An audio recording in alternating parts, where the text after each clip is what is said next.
أعوذ بالله من الشيطان الرجيم.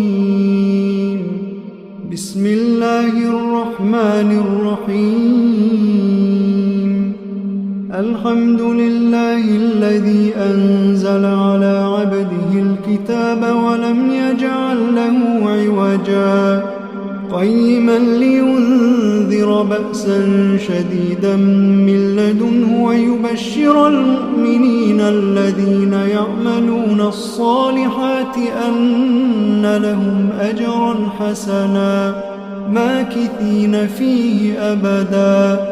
وينذر الذين قالوا اتخذ الله ولدا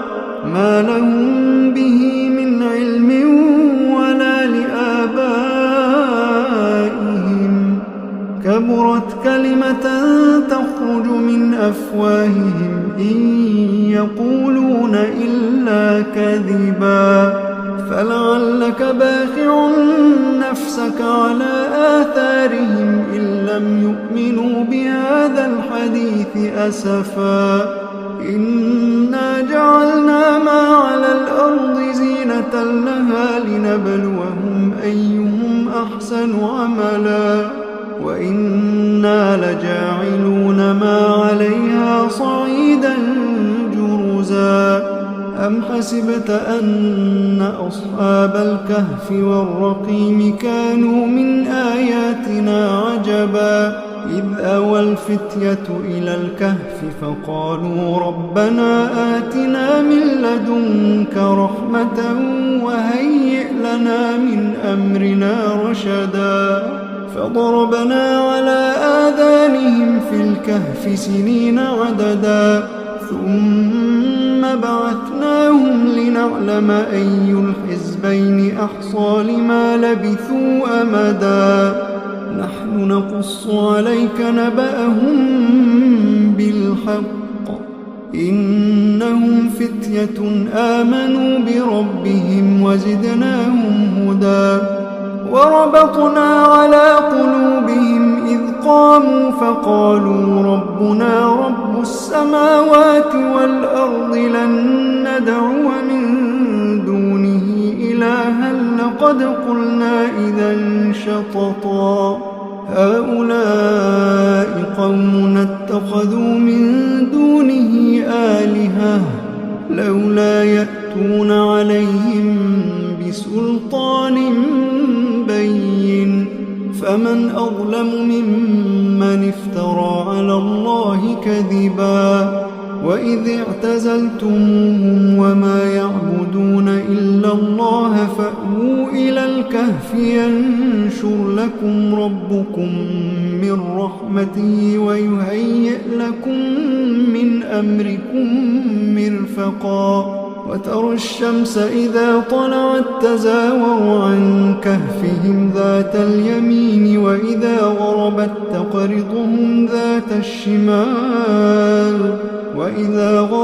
تقرضهم ذات الشمال وهم في فجوة منه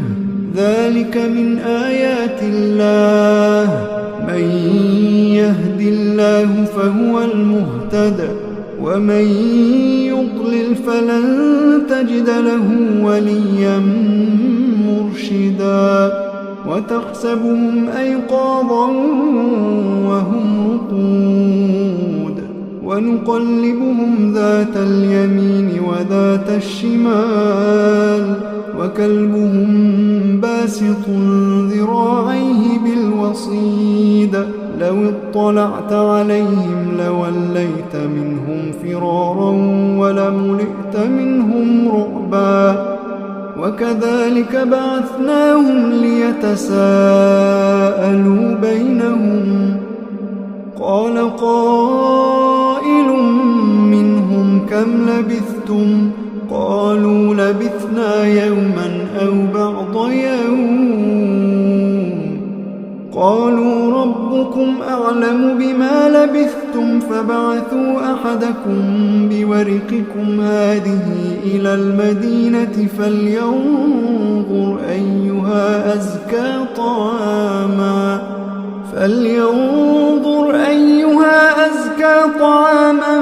فليأتكم برزق منه وليتلطف ولا يشعرن بكم أحدا إنهم إن يظهروا عليكم يرجموكم أو يعيدوكم في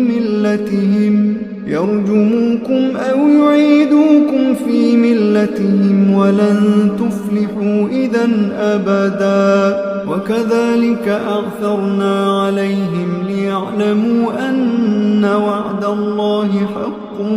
وأن الساعة لا ريب فيها إذ يتنازعون بينهم أمرهم فقالوا ابنوا عليهم بنيانا ربهم أعلم بهم قال الذين غلبوا على أمرهم لنتخذن عليهم مسجدا سيقولون 3 رابعهم كلبهم ويقولون 5 سادسهم كلبهم رجما بالغيب ويقولون 7 وثامنهم كلبهم قل ربي أعلم بعدتهم ما يعلمهم إلا قليل فلا تمار فيهم إلا مراء ظاهرا ولا تستفت فيهم منهم أحدا ولا تقولن لشيء إني فاعل ذلك غدا إلا أن يشاء الله واذكر ربك إذا نسيت وقل عسى أن يهديني ربي لأقرب من هذا رشدا ولبثوا في كهفهم 300 سنين وازدادوا 9 قل الله أعلم بما لبثوا له غيب السماوات والأرض أبصر به وأسمع ما لهم من دونه من ولي ولا يشرك في حكمه أحدا واتل ما أوحي إليك من كتاب ربك لا مبدل لكلماته ولن تجد من دونه ملتحدا واصبر نفسك مع الذين يدعون ربهم بالغداة والعشي يريدون وجهه ولا تعد عيناك عنهم تريد زينة الحياة الدنيا ولا تطع من أغفلنا قلبه عن ذكرنا واتبع هواه وكان أمره فرطا وقل الحق من ربكم فمن شاء فليؤمن ومن شاء فليكفر إنا أعتدنا للظالمين نارا أحاط بهم سرادقها وإن يستغيثوا يغاثوا بماء كالمهل يشوي الوجوه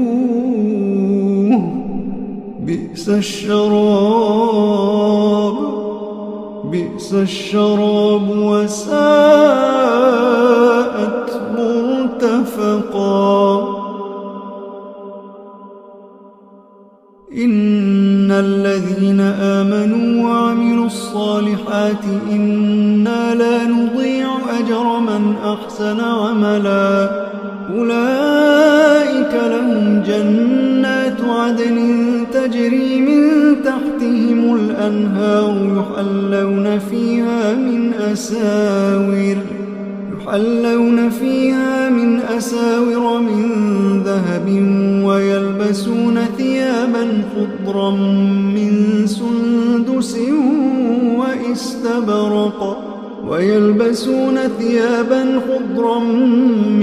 سندس واستبرق متكئين فيها على الأرائك نعم الثواب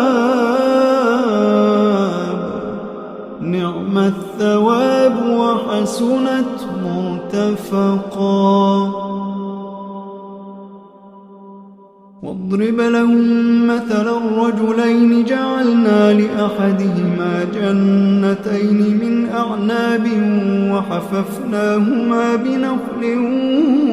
وجعلنا بينهما زرعا كلتا الجنتين آتت أكلها ولم تظلم منه شيئا وفجرنا خلالهما نهرا وكان له ثمر فقال لصاحبه وهو يحاوره أنا أكثر منك مالا وأعز نفرا ودخل جنته وهو ظالم لنفسه قال ما أظن أن تبيد هذه أبدا وما أظن الساعة قائمة ولئن رددت إلى ربي لأجدن خيرا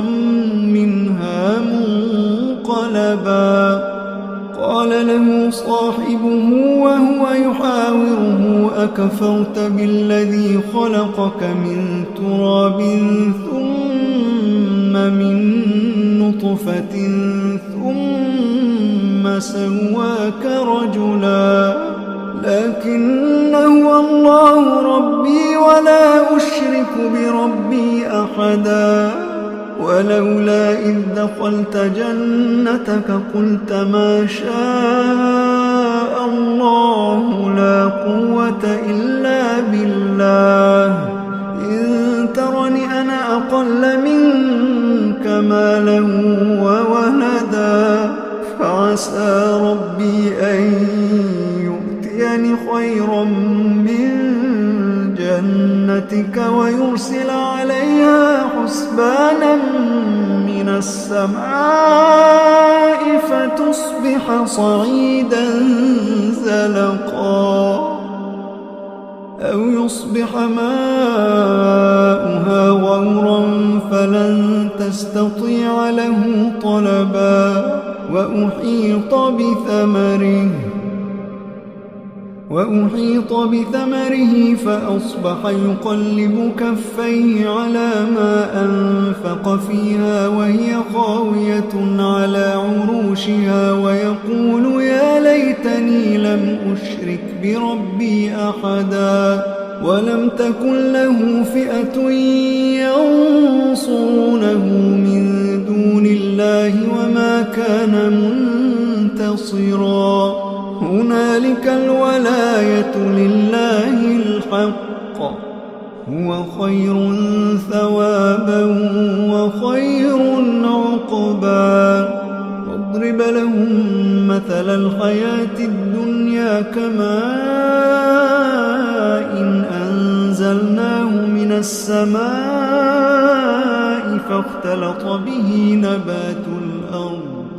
فاختلط به نبات الأرض فأصبح هشيما تذروه الرياح وكان الله على كل شيء مقتدرا المال والبنون زينة الحياة الدنيا والباقيات الصالحات خير عند ربك ثوابا وخير أملا ويوم نسير الجبال وترى الأرض بارزة وحشرناهم فلم نغادر منهم أحدا وعرضوا على ربك صفا لقد جئتمونا كما خلقناكم أول مرة بل زعمتم أن لن نجعل لكم موعدا ووضع الكتاب فترى المجرمين مشفقين مما فيه ويقولون يا ويلتنا ما لهذا الكتاب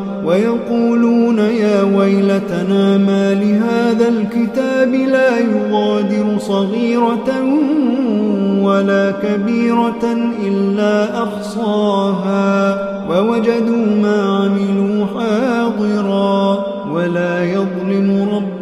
أحدا وإذ قلنا للملائكة اسجدوا لآدم فسجدوا إلا إبليس كان من الجن ففسق عن أمر ربه أفتتخذونه وذريته أولياء من دوني وهم لكم عدو بئس للظالمين بدلا ما أشهدتهم خلق السماوات والأرض ولا خلق أنفسهم وما كنت متخذ المضلين عضدا ويوم يقول نادوا شركائي الذين زعمتم فدعوهم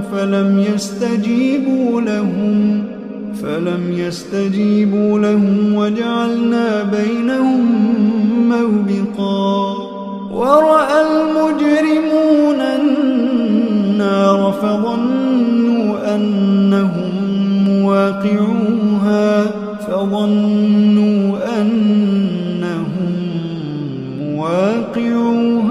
ولم يجدوا عنها مصرفا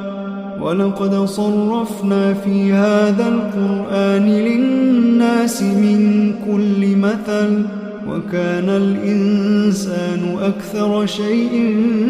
جدلا وما منع الناس أن يؤمنوا إذ جاءهم الهدى ويستغفروا ربهم إلا أن تأتيهم سنة الأولين أو يأتيهم العذاب قبلا وما نرسل المرسلين إلا مبشرين ومنذرين ويجادل الذين كفروا بالباطل ليدحضوا به الحق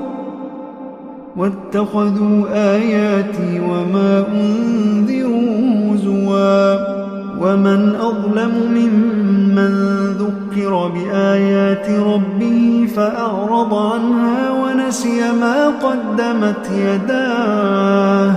إنا جعلنا على قلوبهم أكنة أن يفقهوا وفي آذانهم وقرا وإن تدعهم إلى الهدى فلن يهتدوا إذا أبدا وربك الغفور ذو الرحمة لو يؤاخذهم بما كسبوا لعجل لهم العذاب بل لهم موعد لن يجدوا من دونه موئلا وتلك القرى أهلكناهم لما ظلموا وجعلنا لمهلكهم موعدا وإذ قال موسى لفتاه لا أبرح حتى أبلغ مجمع البحرين أو أمضي حقبا فلما بلغا مجمع بينهما نسيا حوتهما فاتخذ سبيله في البحر سربا فلما جاوزا قال لفتاه آتنا غداءنا لقد لقينا من سفرنا هذا نصبا قال أرأيت إذ أوينا إلى الصخرة فإني نسيت الحوت وما أنسانيه إلا الشيطان أن أذكره واتخذ سبيله في البحر عجبا قال ذلك ما كنا نبغي فارتدا على آثارهما قصصا فوجدا عبدا من عبادنا آتيناه رحمة من عندنا وعلمناه من لدنا علما قال له موسى هل أتبعك على أن تعلمني مما علمت رشدا قال إنك لن تستطيع معي صبرا وكيف تصبر على ما لم تحط به خبرا قال ستجدني إن شاء الله صابرا قال ستجدني إن شاء الله صابرا ولا أعصي لك أمرا قال فإن اتبعتني فلا تسألني عن شيء حتى أحدث لك منه ذكرا فانطلقا حتى إذا ركبا في السفينة خرقها قال أخرقتها لتغرق أهلها لقد جئت شيئا إمرا قال ألم أقل إنك لن تستطيع معي صبرا قال لا تؤاخذني بما نسيت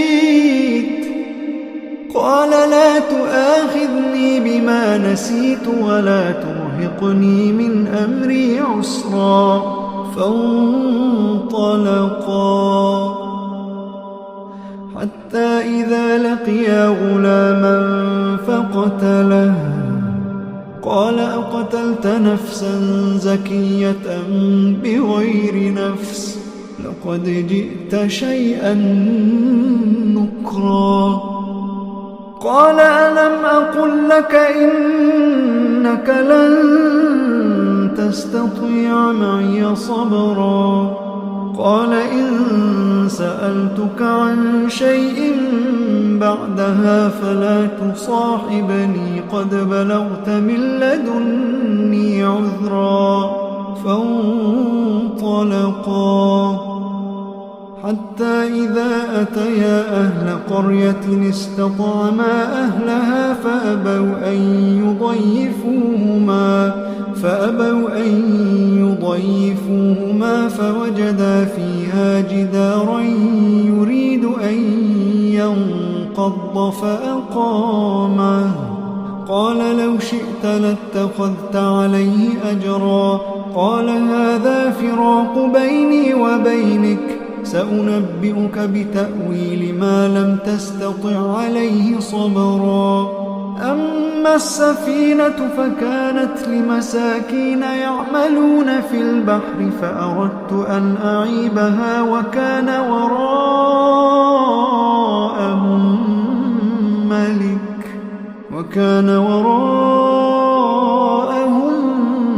ملك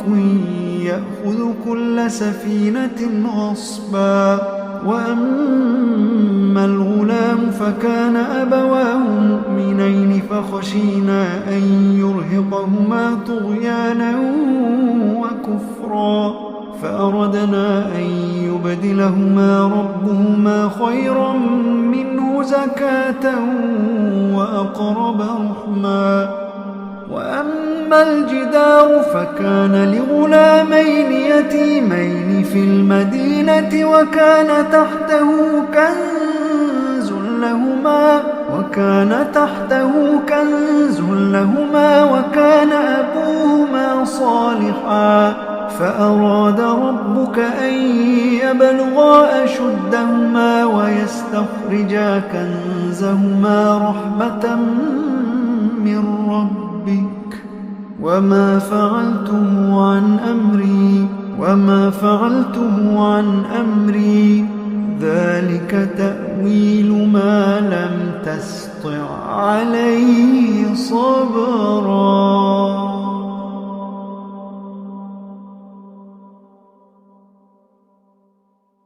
ويسألونك عن ذي القرنين قل سأتلو عليكم منه ذكرا إنا مكنا له في الأرض وآتيناه من كل شيء سببا فأتبع سببا حتى إذا بلغ مغرب الشمس وجدها تغرب في عين حمئة ووجد عندها قوما قلنا يا ذا القرنين إما أن تعذب وإما أن تتخذ فيهم حسنا. قال أما من ظلم فسوف نعذبه ثم يرد إلى ربه فيعذبه عذابا نكرا. وأما من آمن وعمل صالحا فله جزاء الحسنى وسنقول له من أمرنا يسرا. ثم أتبع سببا حتى إذا بلغ مطلع الشمس وجدها تطلع على قوم لم نجعل لهم من دونها سترا. كذلك وقد أحطنا بما لديه خبرا. ثم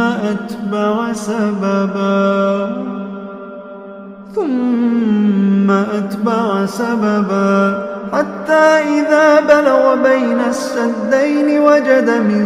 دونهما قوما لا يكادون يفقهون قولا. قالوا يا ذا القرنين إن يأجوج ومأجوج مفسدون في الأرض فهل نجعل لك خرجا على أن تجعل بيننا وبينهم سدا. قال ما مكني فيه ربي خير فأعينوني بقوة أجعل بينكم وبينهم ردما. آتوني زبر الحديد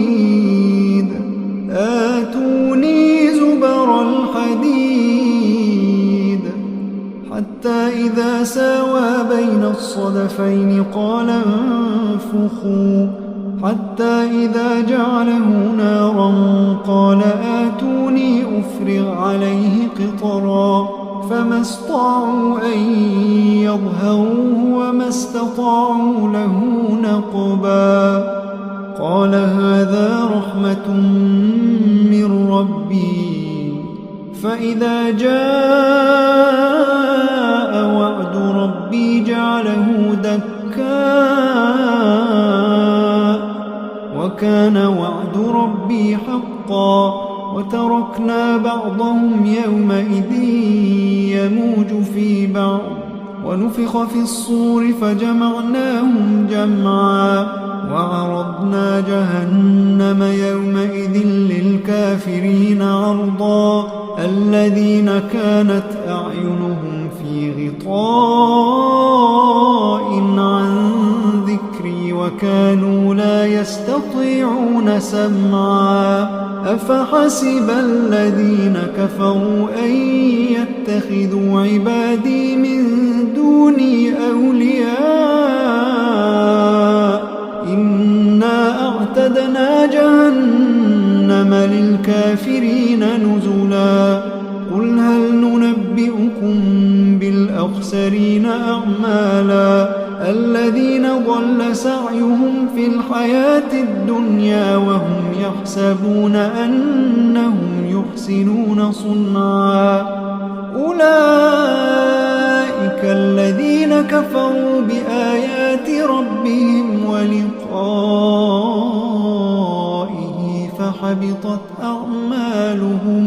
فحبطت أعمالهم فلا نقيم لهم يوم القيامة وزنا. ذلك جزاؤهم جهنم بما كفروا واتخذوا آياتي ورسلي هزوا.